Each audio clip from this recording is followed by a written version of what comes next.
자, 지금부터 이 문제 한번 풀어보도록 하겠습니다. 최고차 함계수가 양수인 2차 함수 fx와 함수 gx 유리함수가 있네요. 그죠? x-4분의 1 빼기 2가 있는데 이 5보다 큰 t에 대해서 여기서 문제 좀 어려워요. t-1보다 크거나 같고 t 플러스 1보다 작거나 같은 범위에서 함수 f연산 gx의 최소값을 h1t라고 한다 라고 되어 있어요. 그죠? 자, 요 말이 좀 어려운데 자, 그리고 나서 이제 조건 ht는 뭐라고 되어 있냐면, 자, 최소값을 ht라고 한다고 하는데, t가 5보다 크고 7 이하일 때는 그 최소값이 계속 2로 유지가 된대요. 그죠?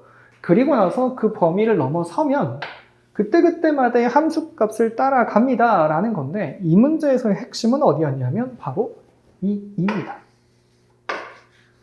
자, 여러분 생각해보면 ht는요. 최소값은 최소값인데 어디의 최소값이냐면 f연산 g의 최소값이에요. f 뭐죠? f는 2차 함수입니다. 그죠? 우리 그러면 f라는 2차 함수 안에다가 이 gx라는 값을 넣어서 함수값을 만드는데 t가 5에서 7 사이에 있는 동안에 이 전체의 값이 계속 2가 최소값이 된다의 의미는 뭐냐면 그때 fx의 최소값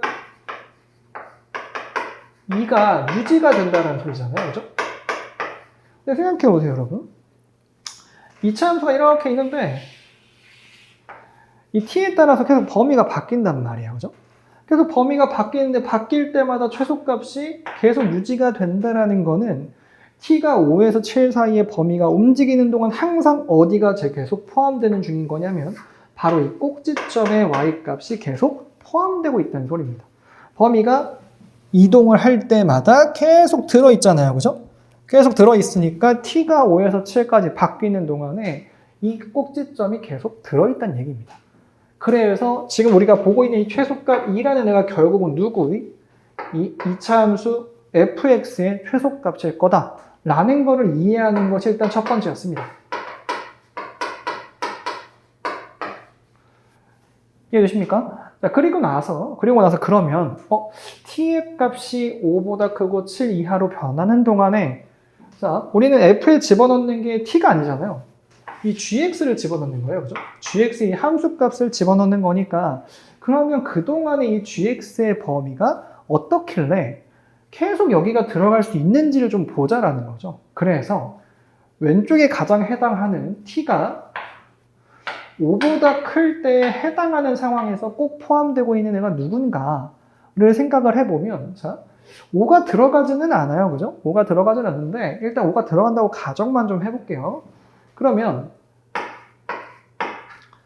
자, t가 5보다 크면요. 우리가 지금 이 함수값의 최소값을 확인하는 범위는 t-1부터 t 플러스 1이기 때문에 이렇게 쓸 수가 있어요. 맞나요? 물론 여기에서 엄밀하게는 5가 아니잖아요. 5보다는 좀 크니까 요거는 안 들어가겠죠. 자, 이런 범위에 있는 x값, 이거보다 조금 더 큰 것도 있겠지만 그냥 이거는 어차피 나중에 포함이 되니까 자, 이렇게 4보다 크고 6보다 작거나 같다라고 하는 이 범위에서의 gx의 함수값, 그죠? 그거를 대입한 거죠. 이번에는 뭐 t가 반대쪽이죠. 7보다 작거나 같다라고 했을 때 범위는 어떠냐면, 진짜 정확히 7일 때를 생각을 해보자는 거죠. 7일 때를 생각을 해보면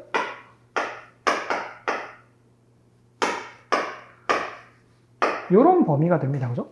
자, 이렇게 하고 보니까 자, t가 점점 커지더라도요. 자, 한번 수직선 하나 그려볼게요. 여기가 4, 여기가 5, 6, 7, 8 이렇게 있을 때 t가 5보다 크면요. 대략적으로 5일 때는 정확히 한 이 정도 되는 거고 7일 때는 이렇게 되는 거고 그 사이에 t의 값이 5에서 7로 점점 변화하면서 범위라고 하는 것이 조금씩 오른쪽으로 이동을 한다는 거예요. 이런 식으로. 이동을 하는 동안에 계속해서 포함되는 애가 하나 있어요. 누군가요? 처음 끝에서 마지막 끝까지 항상 포함되어 있는 애는 바로 6입니다. 이 뜻이 뭐냐면 t라는 값이 6일 때 x라는 값이 6일 때 바로 이 최소값을 갖게 되는구나 라는 거예요. 그럼 이 뜻은 뭐냐면 이 6을 이렇게 대입을 했을 때 g가 얼마일 때? g가 6일 때 fx의 중심축에 해당하는 값이 되면서 그래서 최소값이 2가 나온다라는 의미입니다. 이해되시나요? 그래서 6이라는 것이 계속 포함되고 있다는 게 포인트이고 그로 인해서 6을 집어넣었을 때가 중심축, 얘를 항상 포함하고 있었기 때문에 최소값이 나온 거다라는 겁니다. 근데 문제에서 이제 그러면 G6이라고 하는 값이 대입을 해보면 2분의 1 빼기 2죠.